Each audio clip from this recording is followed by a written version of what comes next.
Welcome to the Rational Egoist. I'm your host, Michael Liebowitz.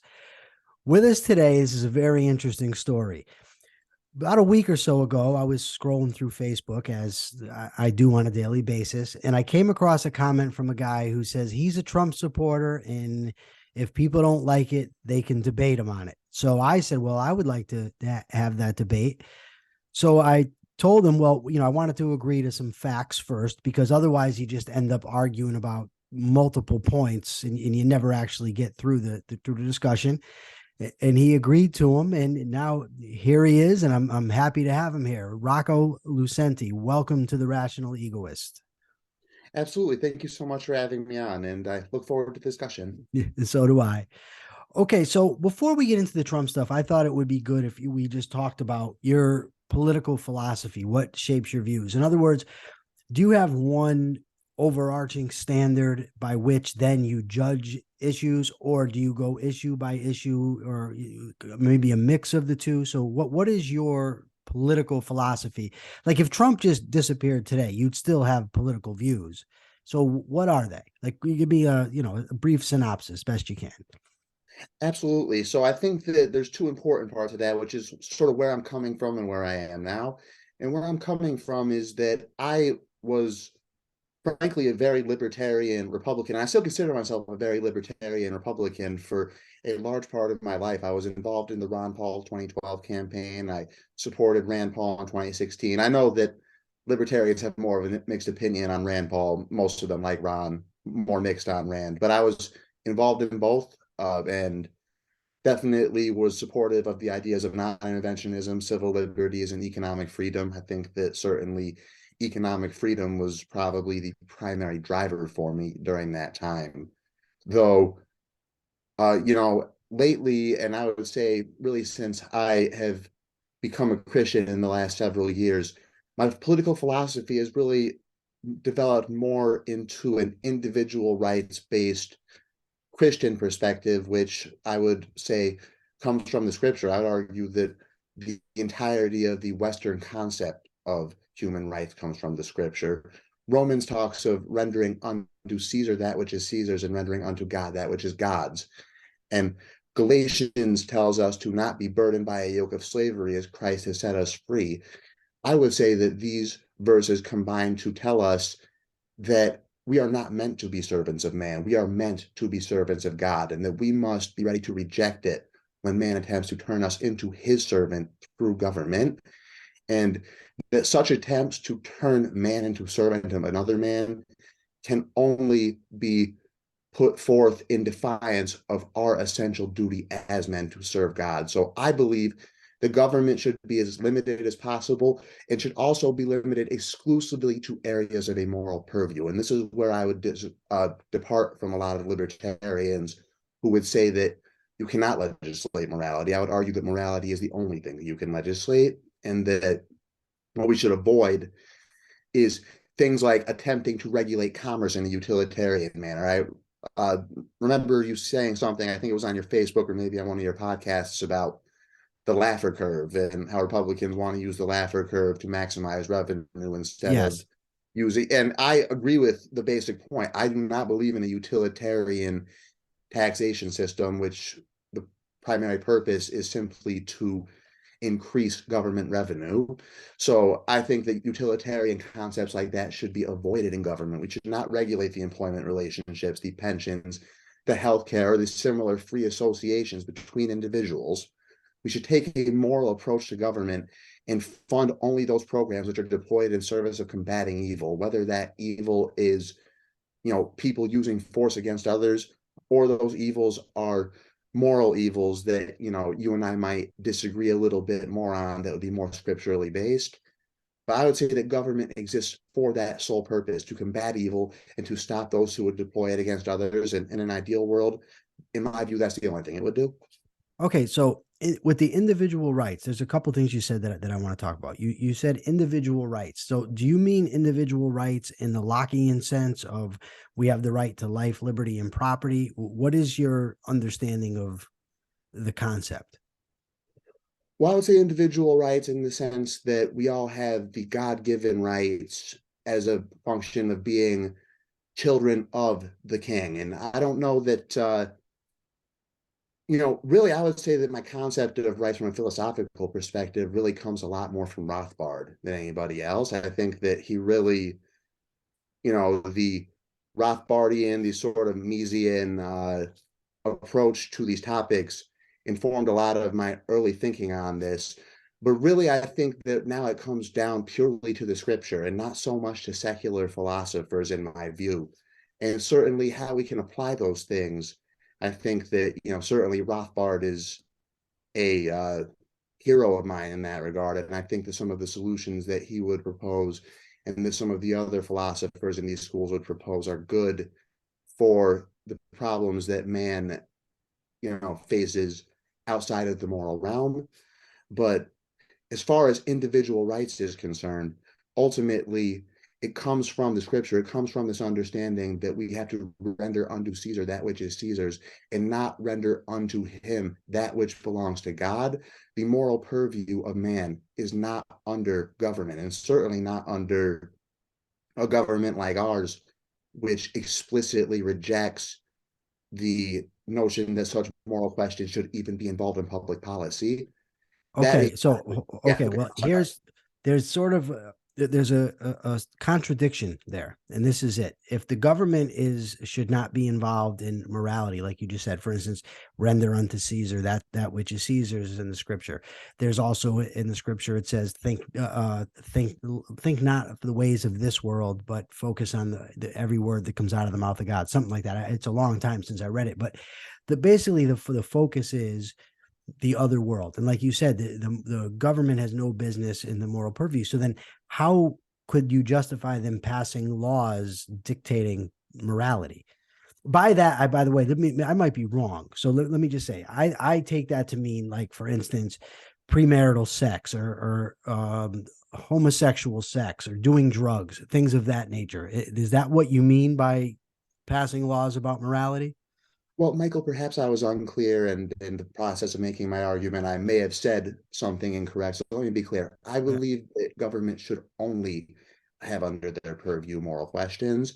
I Okay. believe that the more utilitarian questions, such as the Laffer curve example that I talked about, I think that that is what government should be purely out of the realm of that sort of thing. Yeah. And as far as the individual rights perspective, and perhaps it changes your question a little bit, but I'll just say that my view of the individual rights perspective in regards to that is that our rights are God-given, and Hmm. that we do not have the rights to defy the will of God or to defy the word of God, because ultimately all of our rights come from our creator, who did not have to do any of this for us, who did not Uh-huh. have to give us those individual rights, and who did not have to do uh, what he did by sending his son down to die for us on the cross. So would you say, are you in favor of a theocracy? I am in favor of I wouldn't say theocracy, no.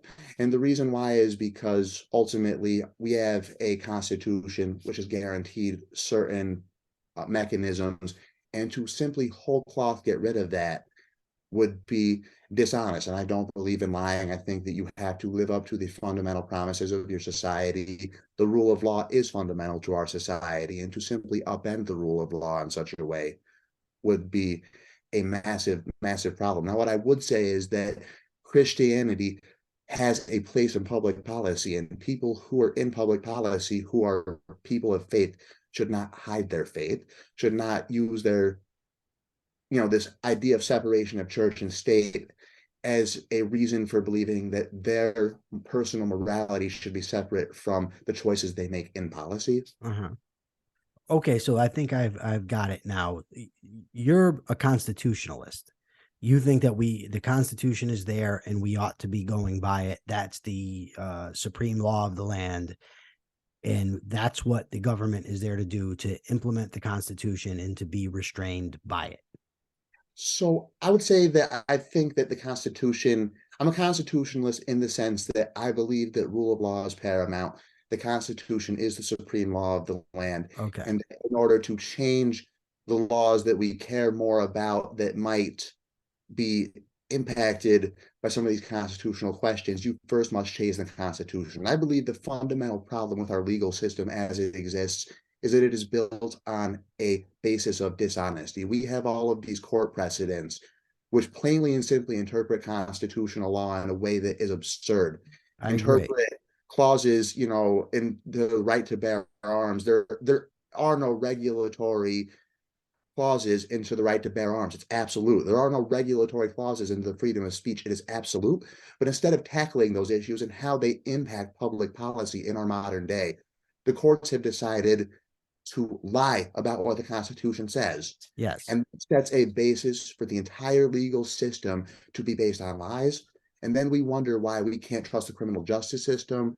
We wonder why we can't trust government when the entire thing is dishonest. This is what happens. So I'm a constitutionalist, not in the sense that I believe that the Constitution is some holy document like the Bible is. Yeah. I'm a constitutionalist in the sense that I understand that if we're not honest about the laws that govern our country and we don't adhere to them honestly, the entire thing comes apart.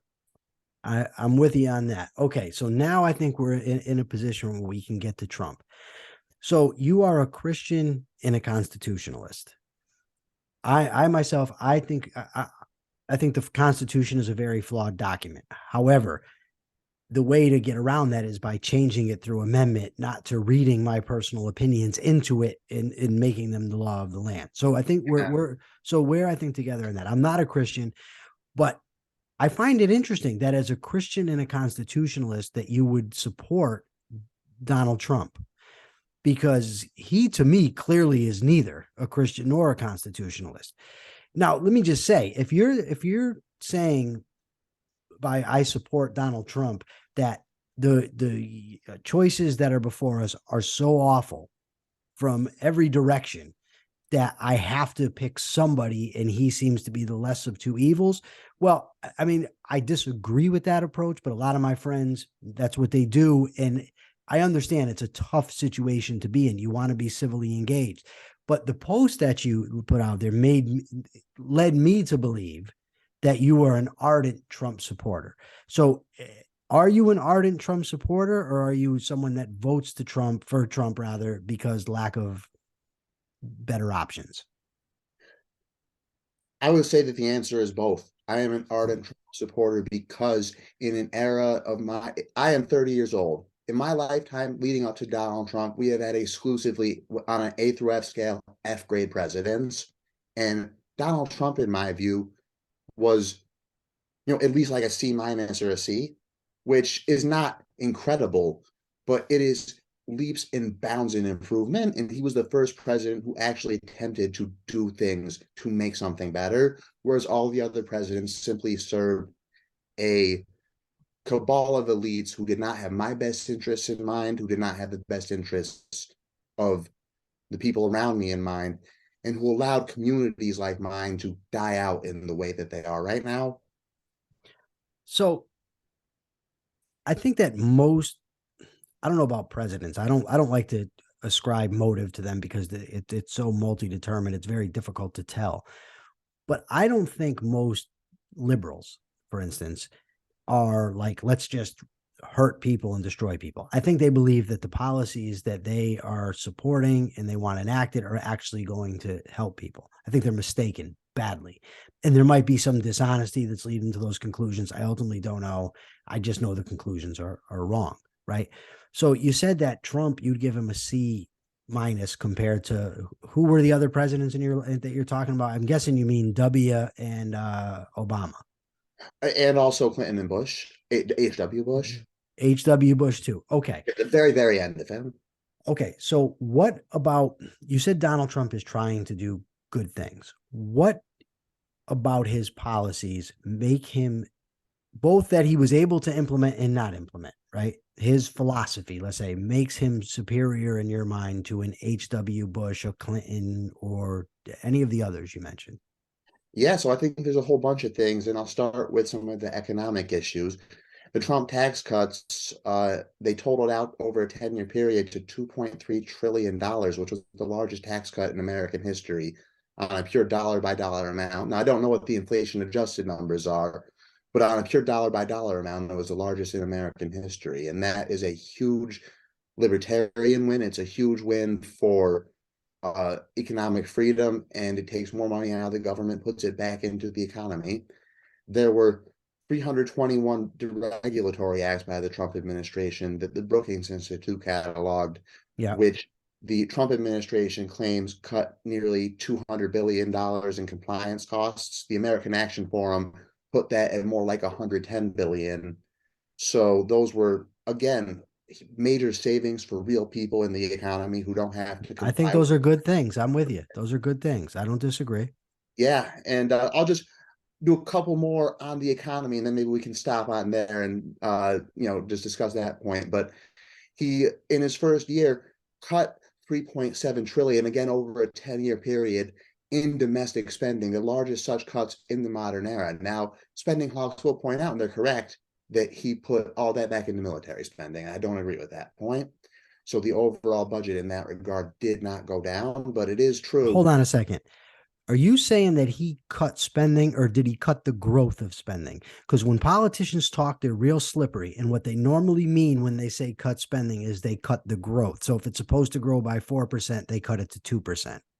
It's a fair point, and it probably is a cut in the rate of growth given how the unfunded liabilities are going. The answer is I don't know, but that is a good point. And I remember during the sequester battle, we kept talking about, oh, we're going to have cuts and cuts. No, we were talking about cuts to the rate of growth of government. So, no, it's a fair point, Michael, and I take your point there.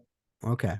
But I think that in either case, the attempt to even slow that rate of growth, if that is in fact the case, is an important thing, and something it's better than not doing it. has Sure. not done. So just one last point that I would point out here, and Trump really pushed this a lot on the campaign trail in 2020, which is that incomes hit a record high and poverty hit a record low in 2019.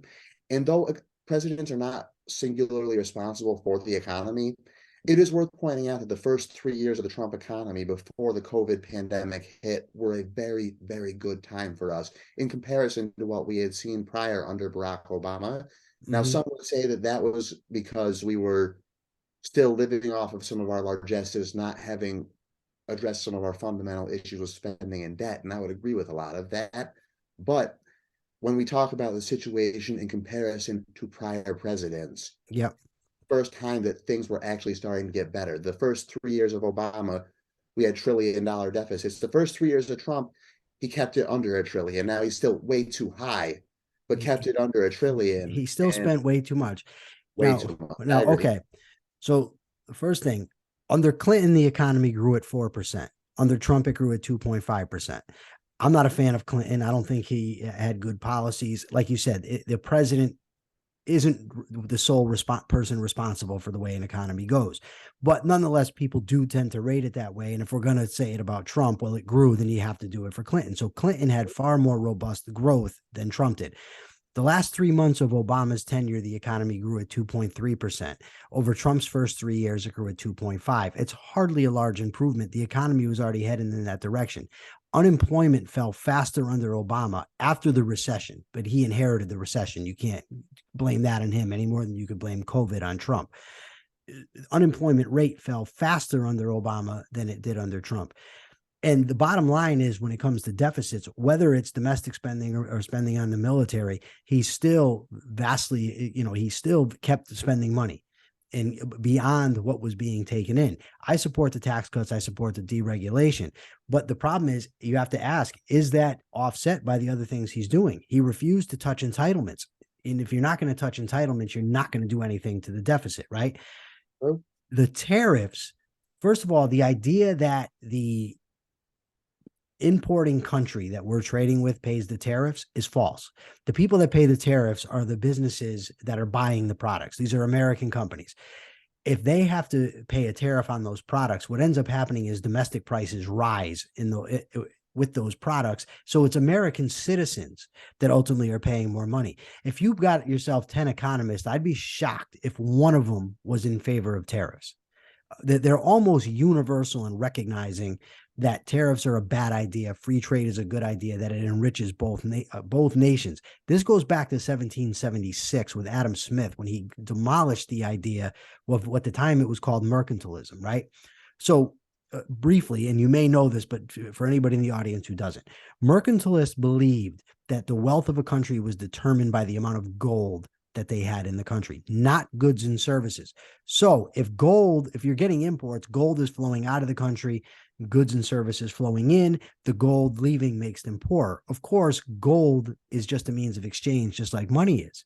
So you're actually, to have a surplus of imports over exports, as Milton Friedman actually pointed out, we lose when we export stuff. We're not actually gaining stuff. We're gaining when we have imports because we have more goods coming in.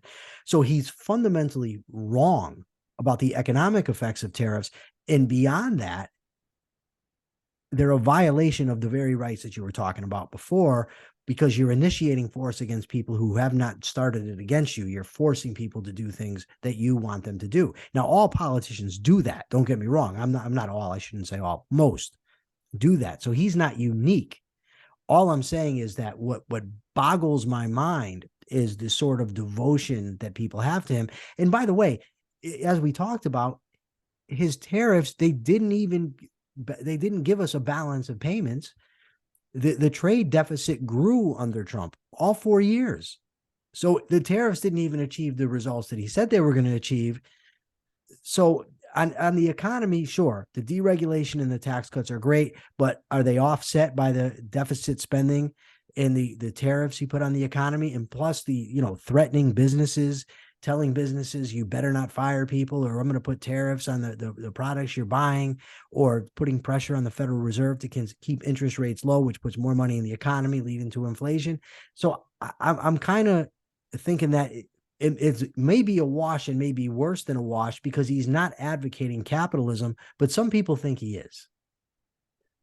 Well, Michael, I guess what I would say is a couple of points. And I think that the Obama economy is an important place to start, because what we saw under Barack Obama was actually the most anemic economic growth rates that we had since Jimmy Carter at that point. And when Donald Trump came in, he came in and got higher growth rates. You point out that the combined growth rate in the first 3 years was 2.5%. But he did in 2018 bring it up to 2.9%, which was the highest since 2005. And the point that I would make is that he did that in an environment where interest rates tripled. The federal fund rate went from 0.65 to 1.58% between the day he took office in February 2020, which was the last month before the COVID pandemic cuts in interest rates started coming. So he did his economic growth rate during a raising interest rate environment, where Barack Obama did it in an environment where the Federal Reserve was constantly slashing the rate to nearly zero. It was at near zero, the federal funds rate, for almost his entire presidency. So we have to take the economic growth rates in that context, in the context of the fact that Trump helped stabilize the fundamental nature of our economy by letting the Federal Reserve keep that federal funds rate up little by little. Well, hold on. He didn't let them. He told them not to. He didn't. He did tell them not to. You're right. Yeah. So he was yeah, he created, the stability that he was able to create with some of his policies allowed them to do so without compromising the growth. Because under Reagan, the economy grew at 3.5%, and they raised interest rates far more than they did under Trump. Oh, it's absolutely the case. And you know what? We have had a much worse economy since September of 2001 than we had at any point before that. It's just the reality of, when you look at the data on this, we have never really had a good economy in the last 25 years. In the 80s and 90s, we had 20 years of a near economic golden era. I absolutely take your point about Clinton. But if we're going to, this is my problem. Trump says coming into office that he's going to achieve growth rates of 4, 5, 6. I think he even said 7%. That's what he promised, right? He gets 2.5. He says we've got the best economy in the history of the world. It's a flat out lie. It's just not true. Any president during any time can always point to ancillary factors, like you just did. You said, well, the interest rate was raised under Trump. I didn't look into that. I don't know how much it was raised. I'll take your word for it. But the point is that any president can do that. which is why it's a mistake to put it all on a president anyway. But when you're the president and you say that you're going to get all the parts that are moving to move in sync with each other and then fail to do it, you're responsible. It's just like Obama. Obama, when he was coming into office, said, I'm going to be able to work with everybody, right? Then he couldn't do it. He said, but then he blamed Republicans. They won't work with me. Well, hold on. You said you were the guy that could get them to work with you. Now they're not, then that's a failure on Obama's part. It's a failure on Trump's part. So while I understand your point about the interest rates, Obama was facing problems too with the economy when he inherited, the greatest recession since the Great Depression. But nonetheless, you take for what it is. And Trump got 2.5 over 3 years. And if you really factor in the whole thing, I mean, if you factor in COVID, which, while not his fault, he was in favor of lockdowns at the beginning. He was in favor of the deficit spending, but ultimately his economy was 0.95%, which is horrible for a 4-year period. But we'll take him at his 3 because I don't want to blame him for COVID. But my only point is 2.5 is not a significant increase over 2.3. And we can come and say, well, it was this, it was this, it was this. He's the president. He has to deal with it, just like Obama was the president and he had to deal with what he had to deal with. Well, I think that, ultimately, when you look at the situation that he inherited, he had a government who was weaponized against him from the word go. And that is a factor that is really not discussed enough in terms of legacy of the Trump presidency, is that his policy. Hold on one second. Yeah. I want to just say something about that. I don't disagree. My problem with that is that during the debates, Trump's over and over again, he said, I'm the deal maker. I know how to make deals. When Ted Cruz criticized Mitch McConnell, Trump says, you got to cajole these people. You got to know how to deal with them. He said he was the deal maker. He knew how to do it. He knew how to reach across the aisle. So then if it's true that he was blunted by the forces you're talking about, well, then he's the fault of it because he woefully underestimated that. I mean, all the people that have turned on him, for instance, all the cabinet members that he had, all the administration members that have come out against him since, and people say, well, they're turncoats. Okay, maybe they are, but he said he would pick the best people. So then if you don't pick the best people, then you're responsible for that. The question of the debate ultimately is, just to bring it back, is just whether or not to support Donald Trump in 2024. The question is not whether or not his presidency was perfect. The question was not whether or not he made mistakes, because frankly, there was a point at which I was considering Ron DeSantis because I thought that he probably handled some of the COVID stuff a little bit better, though not really, in my view, better enough that ultimately it's going to swing me in that direction. Mm-hmm.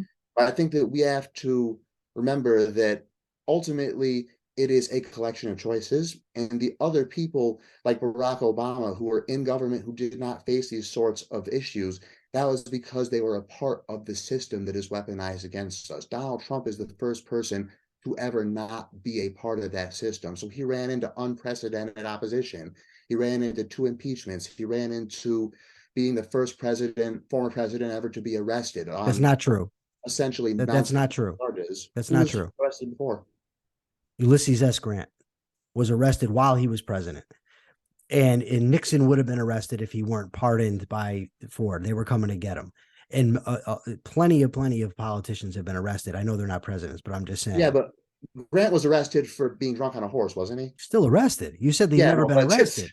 You said they've never been arrested. Now, I mean, we could say, well, they were never, harassed by the FBI, but there was no FBI for a long portion of the country. We do have a vice president that committed a murder. I mean, there's been a lot of things. And by the way, I'm not taking away from the opposition to Trump. All I'm saying is that first of all, a lot of that is self-inflicted because he just won't shut his mouth. But another part of it is he promised that he could deal with these things. And now what you just said is you went to the lesser of 2 evils approach, which I don't have a beef with that. I don't. If you say, look, there's no good options, this is the best, okay, I don't have a beef with that. My beef is with, and I don't even want to use the word beef. My disagreement is with the idea that this guy had a great first presidency and is going to save the country in the future because the facts just don't support that. So you said you wanted to move on from the economy, and we've got about 15 more minutes. So I want you to be able to get in everything that you want to get in. I don't want to just bogart, unless if you really have something to say on the economy. I'm not trying to stifle you. You Yeah, say not a it, problem. but I want you Yeah, to be able to get in your other stuff as well. I think there's just one really important thing I'd like to get in while we're on this Okay. topic, which is the idea that it was, in self-inflicted because he wouldn't shut his mouth. I don't think that that is what is the case at all. I think that when you look at what Andrew McCabe said to CBS 60 Minutes, that they started the investigation into Trump and Russia because his foreign policy stance toward Russia was not sufficiently aggressive. He said that Mm-hmm. right on 60 Minutes. Mm-hmm. So the reality, I would say, is that Trump was a threat to permanent Washington, and that was why they did these things to him. Trump is the only candidate in the race right now where they plan to purge 50,000 plus civil service agents of the rogue bureaucrats which make up permanent Washington. He was the first president since Carter to not get America involved in any new wars. He was the first president to Well, he cross did that. bomb Syria. He did, but that was already something that Obama was doing. But he did it, and he said he wouldn't, but then he did it and said he did it because he felt bad, and he also bombed Iraq to kill Soleimani. I mean, from our perspective, we say that, oh, there's no wars, but I promise you, the people that are getting bombed, to them, they're at war. Both of those were continuations of prior Whatever actions. they were, he And did it, and he didn't Soleimani have to do incident, it. the Soleimani incident, I would actually say it was a great example of Trump's restraint because when they launched those missiles at the military base that didn't land anywhere near it, most presidents would have taken that opportunity to escalate, to launch a full-scale war, to make another 100 billion to Raytheon. Donald Trump didn't do that. He decided, you know what, you didn't hit us. That's fine. We're just going to move on. And we Fair didn't get into point. a Fair full-scale point. I was war. only quibbling with the idea that he didn't get us into any wars. Understood. No, and any new wars is what I said. And Okay, you're right. that You did say that, but but you're right. I'm not gonna. You got a good point there.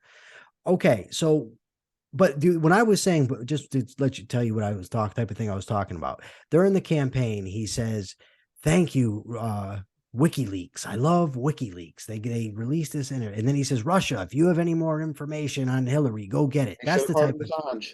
yeah. Oh, I'm all for it. I'm listen. I'm with Assange, Edward Snowden, but I'm Yeah. just saying that Trump's mouth hasn't helped him, hasn't served him well through these times. But so we went through the economy. So what are the other sort of reasons that inspire you to favor Trump? Yeah, so I think I just went through some of the foreign policy type stuff right there, and that is definitely a part of it. He opened the Taliban negotiation, which ultimately led to the Afghanistan withdrawal. He, was negotiating with Iran and didn't at least start a new war with them. So yeah, I'm not saying that the thing with Iran went great. His rhetoric toward them was very hostile, but we didn't start a new war with them, and I think that's important. I think it's also important that he brokered peace deals between Israel and four Arab nations who they'd traditionally had either hostile or sort of shaky relationships with. And he vocally denounces neocons, globalists, the military industrial complex. He's done so by name. Well, And hold on. He said to that. You had me. I was with you for a while because I actually like his non-interventionist stance, even though he has violated. I do like it. I don't like all his bluster towards other countries and all that stuff, and I don't like the bombings, but I do like his non-intervention stuff. But to say he's against the military-industrial complex after he funded it more than anybody else in history, that's kind of empty. Mike, what I said was vocally denounces. And when But yeah, but what on vocally means nothing. His actions are he funded it. he went on Steve Hill's show on Fox News and he said there is a military industrial complex and they just want war. And he said that as the president of the United States. I agree with you that he has not been perfect in this regard, but he said this as the president of the United States. And I think that's a very important thing. He was the first guy since Eisenhower to really do that from the presidency. And I think that's valuable. And I Okay. think that helped to turn the Republican voter base into one which is fundamentally much more skeptical as it relates to interventionism. I'm sure you remember the Republican Party pre-Trump of the Iraq War era, Sure. and it was a very rah-rah, interventionist party. I remember Ron Paul being booed on the Republican debate stage for making points against the Iraq War, and this is such a different party now, and that's in large part because of Donald Trump, and that's going to mean that it's going to be harder to launch wars in the future, which will save lives.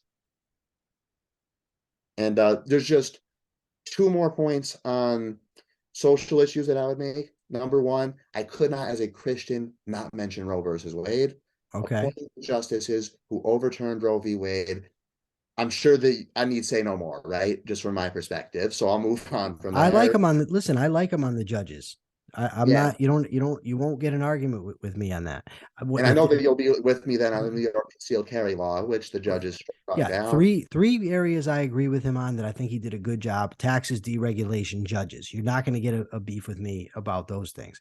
I just don't see how that over or outweighs all the downsides of him. And what I mean by that is not the guy who's just going to go vote for him. I have to say this over and over again. I'm not criticizing your average guy who's in a shitty situation and feels he has to vote for somebody and votes for him. Nor, by the way, would I hate the guy if he went and voted the other way, if he just feels like he's in a horrible situation. There's tough choices to make, but it's the ardent support for Trump that I'm talking about. And when you talk about that, his bads to me far outweigh his goods. So what about immigration? I want to, before we go, I want to get your take on Trump's immigration position.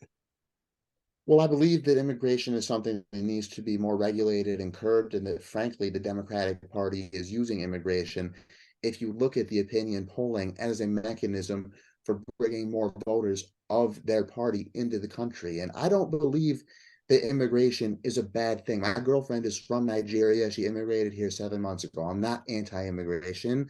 I am against using immigration as a method of socially engineering this country in a manner of rigging a system which is way too dependent and able at this point to have people use government to steal from each other. As long as you have government where people are able to steal from each other, then attempts at social engineering of this sort are a fundamental threat to part of the population. And that is the ethos that Donald Trump was speaking to when he said build the wall, that Donald Trump was speaking to when he proposed these immigration policies. So I support them so long as we still have a porous border, which one party is using in a very cynical manner.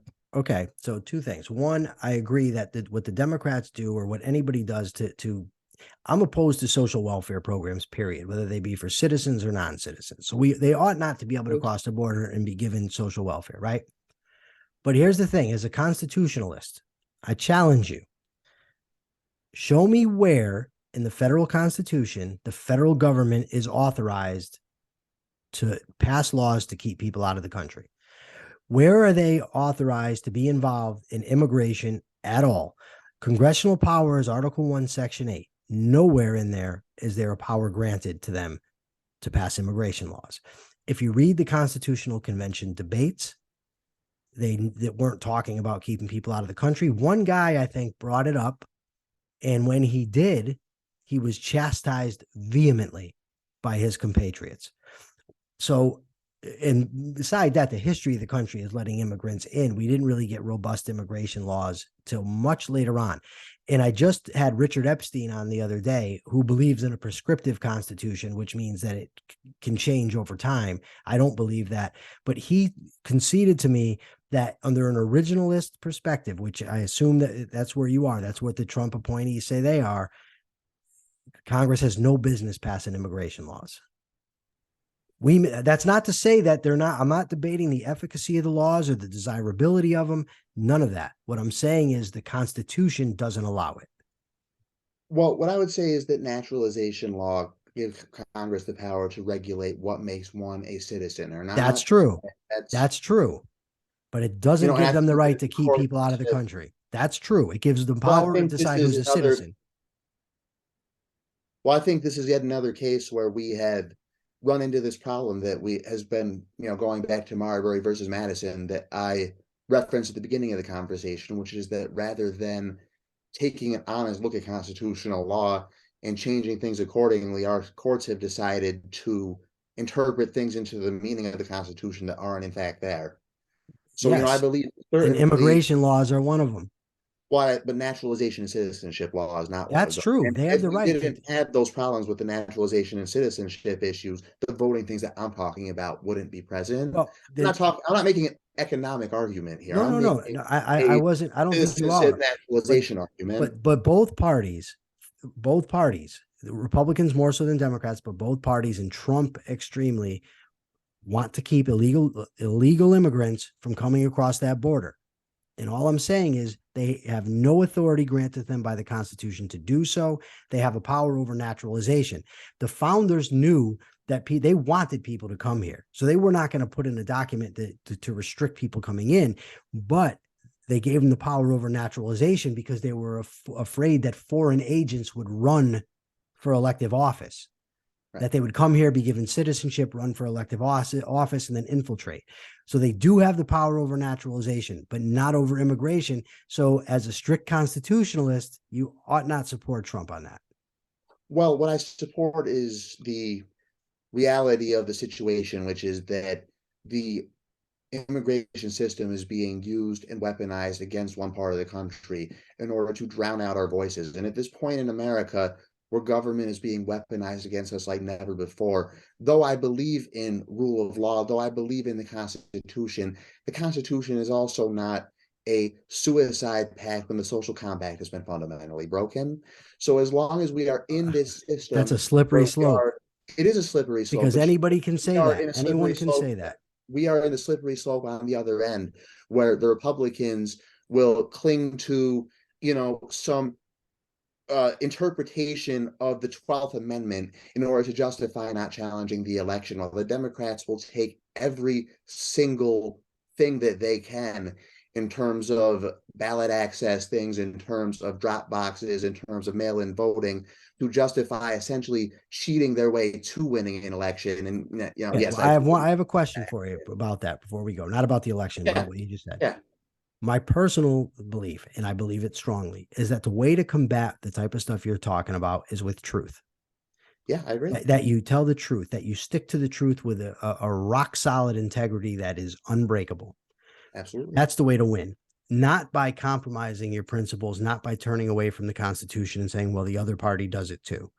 You know what I mean? And that's my position on that.